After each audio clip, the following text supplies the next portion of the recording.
A 1967 911. It was originally a coupe. It's all numbers matching by the COA. And it was other than the color, the original color was sand beige, but the engine, transmission, everything matches. So Stan Towns came back from Vietnam. He had a 58 Speedster before he went to Vietnam, and he wrote Porsche and said, "Why don't you build a 911 Speedster? Why are you ignoring the Speedster?" And actually, this is his letter to Porsche from the factory. So he ended up finding a lightly rolled 911 coupe, and took the top off of it, added a Speedster windshield frame. They actually took two of them, welded them together, took 12 911 windshields before they cracked, before he got one to actually fit. And then that's a 58 rear cowl off of a Speedster, because if it was a 911, the cowl would go straight up. Then he removed all the scallops in the door, radius the wheel wells, got rid of all the gingerbread in the front and the back of the car, and then he used to gymkhana it. So he sold the car in 1972. To a restaurateur in Carmel, and the car got hit in the back. The insurance company called Stan and asked if he wanted it back. He said, "No, I don't." So then the car was sold to another gentleman in the Bay Area, Gene Burkamp, who had the car restored again, and it won for the second time the Oakland Hot Rod Show. So when Stan had it, it won the Oakland Hot Rod Show, and then it was won by Gene Burkamp around 1987 or so. Gene sold the car to the gentleman that I ended up buying the car from. The guy was from Los Angeles. He was an attorney. He didn't know what he had.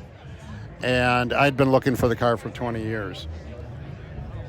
So I was at a 356 holiday and talking to one of my friends from Knoxville, and a conversation came up. If you could have any car, Porsche in the world, what would it be? And I said, the Stan Towns Speedster. And he said, "It's for sale. It's in a Penny Saver magazine in Los Angeles."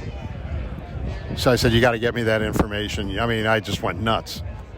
So he said, "Well, when I get back to Knoxville, I'll send it to you." He did. I started calling the guy up.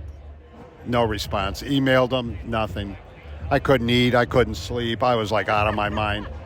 My wife was just please call the guy. Fourth time I called him, he answered, and he said, "Yeah, it's still for sale." So after cleaning the poop out of my pants, I don't know what possessed me, but I negotiated off of his price, and I would have gladly paid his asking price for the car. But I negotiated it, and I had an acquaintance in Los Angeles who went with the principal at European Collectibles. I can't remember the gent's name. They went and looked at the car, and they said, "It's the real deal." So I wired the money, and I had already wired the money. And he said, "We got to hide the car."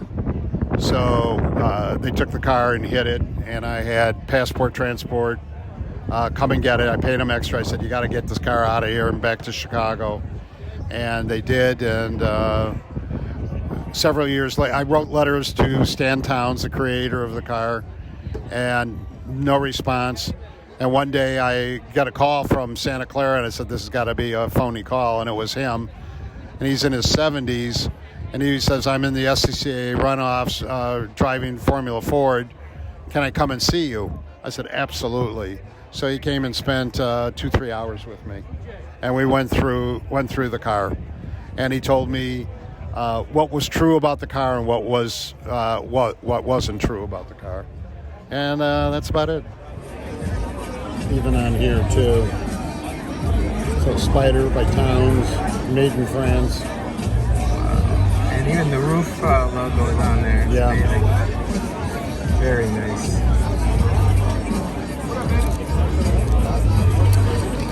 But that's not all. Jesus Christ.